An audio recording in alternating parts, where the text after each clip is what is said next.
Augusto Comte. Ideas principales. Es el padre del positivismo. Es el inventor del término sociología. Menciona que el conocimiento científico está basado en parte de la experiencia. Este autor está a favor del conocimiento empírico. Para este autor, el único conocimiento válido es el científico y ésta pasa por 3 estadios, conocidos como la ley de los 3 estadios. Son las 3 etapas de evolución por el cual ha pasado el conocimiento. Estado positivo rechaza el conocimiento teológico y metafísico. El conocimiento teológico. Este se basa en los dioses, deidades, seres superiores, así como fetichismos. El conocimiento metafísico, basado en las fuerzas de la naturaleza, explicando la naturaleza de los seres, el origen y el destino de las cosas. La razón sustituye a la fantasía.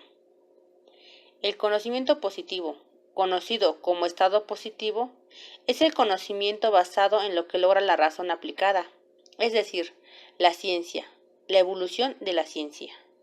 Y este es el único conocimiento válido.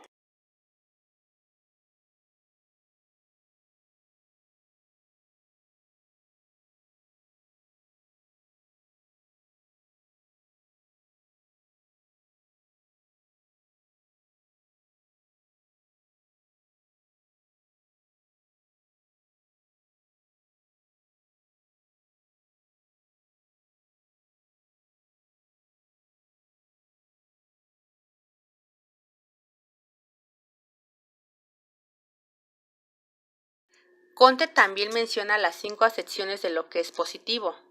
Primero, lo real por oposición a lo quimero, es decir, todo aquello que no es real. Segundo, lo útil y lo inútil, en donde lo útil es lo que se va a estudiar. Tercero, certeza e indecisión. Cuarto, de lo preciso a lo vago, es decir, se va a construir precisiones, no en cosas vagas o que estén al aire. Quinto, lo contrario de lo negativo, en donde lo positivo tiene la capacidad de organizar, no de destruir.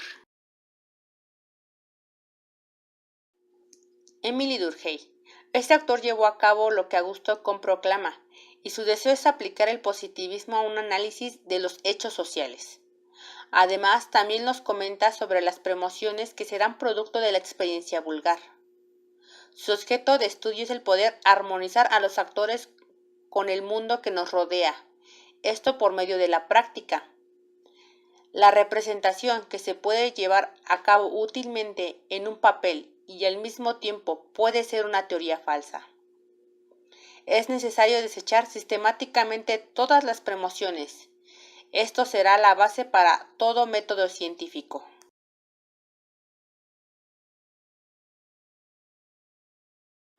Karl Popper realiza una crítica al conocimiento científico. Menciona que la ciencia en sí es crítica, es decir, siempre está sometida a la crítica y por tanto son reemplazadas o reformadas. Crítica basada en argumentos. Menciona que la ciencia es el representante del racionalismo crítico, lo cual quiere decir que la ciencia en sí misma es racional y todas las ciencias pueden ser reemplazadas.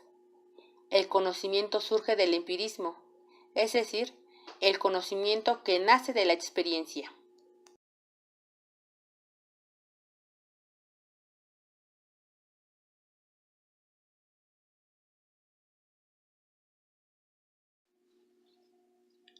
Otras de sus aportaciones es el individualismo metodológico.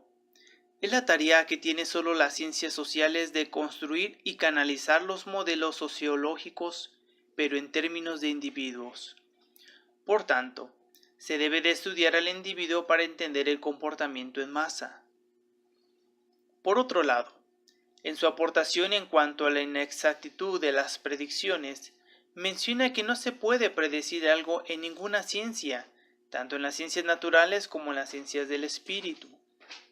Popper menciona que las C sociales son más complejas que las C naturales. Popper se pregunta, ¿cómo vamos a analizar un fenómeno social? Esto lo va a realizar a través del método cero, que es un método exclusivo de las ciencias sociales.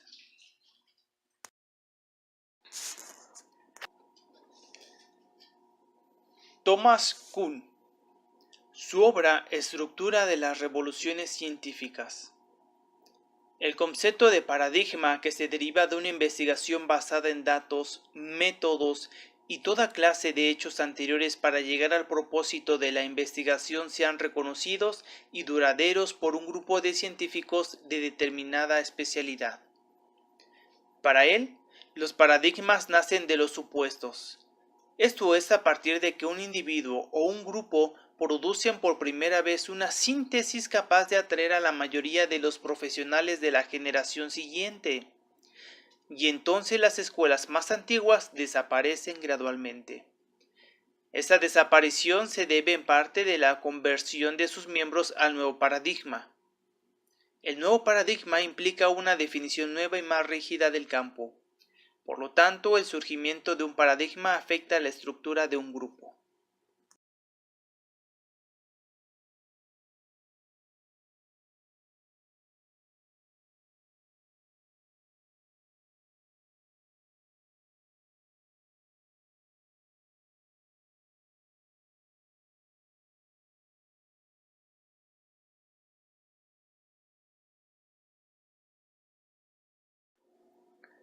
Postura fenomenológica, hermenéutica y lingüística. Max Weber. Weber percibió desde sus primeras investigaciones sociales la ambigüedad de los juicios de valor en el ámbito de las ciencias sociales. Cabe señalar que tenía un marcado sentido antipositivista. Weber capta el carácter significativo de las acciones sociales, históricas, culturales y humanas. Dicho lo anterior, menciona que si no se comprende tal significado no se las entiende en absoluto. De un método comprensivo surge el análisis hipotético, donde el tipo ideal será el instrumento creado para tal medición. El término comprensión usado por Max Weber hace referencia a la peculiaridad de los hechos sociales, culturales, históricos que tienen sentido. Los hechos que carecen de sentido no tienen valor. Lo que se pretende es comprender e interpretar la acción social y el sentido que subyace de ella. Weber propone la construcción metodológica del tipo ideal como el instrumento adecuado para la investigación científica en este campo. Utiliza el tipo ideal para aclarar el significado de acción.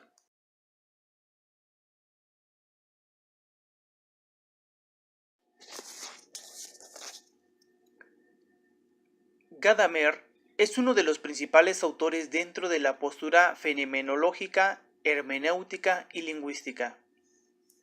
La hermenéutica es el arte de explicar o interpretar textos o escritos, por lo que Gadamer propone este método para acercarse a la realidad.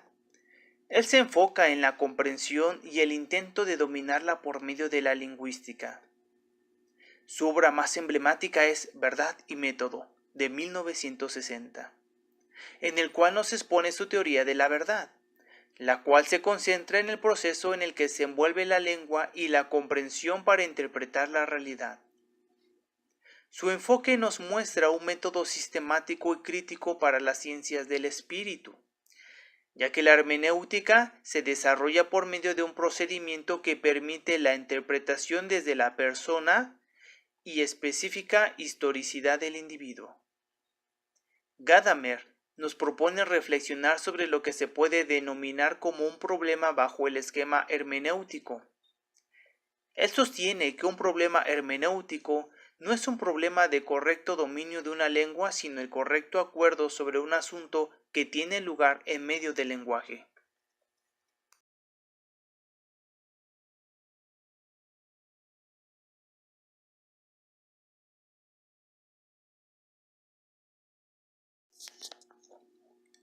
Postura dialéctica o crítica hermenéutica. Theodor Adorno. Es el mayor representante de la escuela de Frankfurt y de la teoría crítica de la inspiración marxista enfocado al estudio de la dialéctica que relacionada a través de los contrarios, basada en estudiar la esencia y la apariencia. Intenta reunir en un movimiento de pensamiento, análisis y crítica de las formas de la praxis y de los tipos de razón o racionalidad de las sociedades burguesas capitalistas desde mediados del siglo XIX hasta hoy.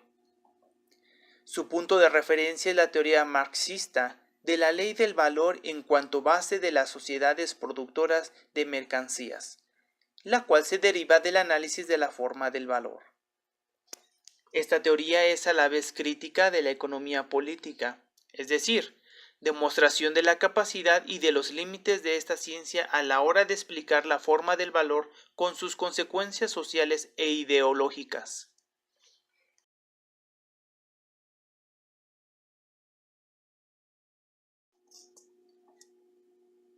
Judith Habermas. Habermas defiende una teoría de la ciencia fundamentada en la dialéctica y en la crítica dentro de la categoría de totalidad.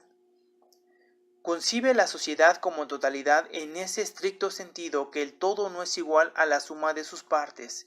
Este no puede ser interpretado orgánicamente.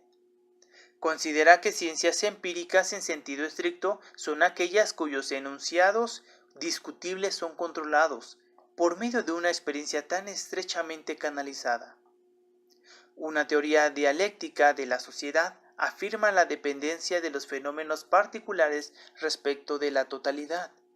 Rechaza necesariamente el uso restrictivo del concepto ley.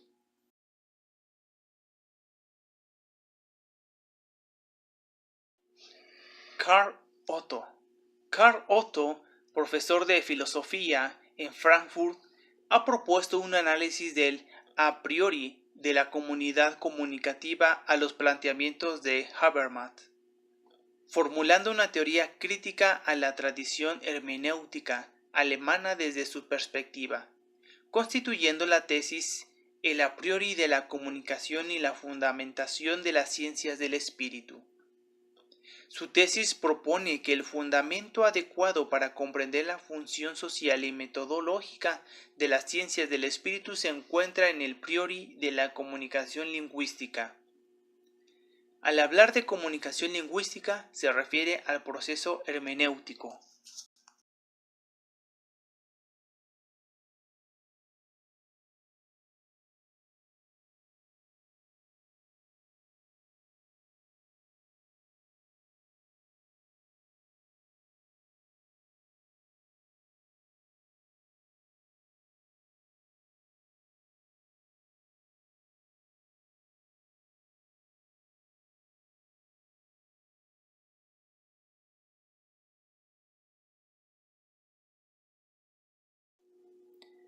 Con esto concluimos las principales epistemologías de las ciencias sociales, es decir, el estudio de las formas de la investigación.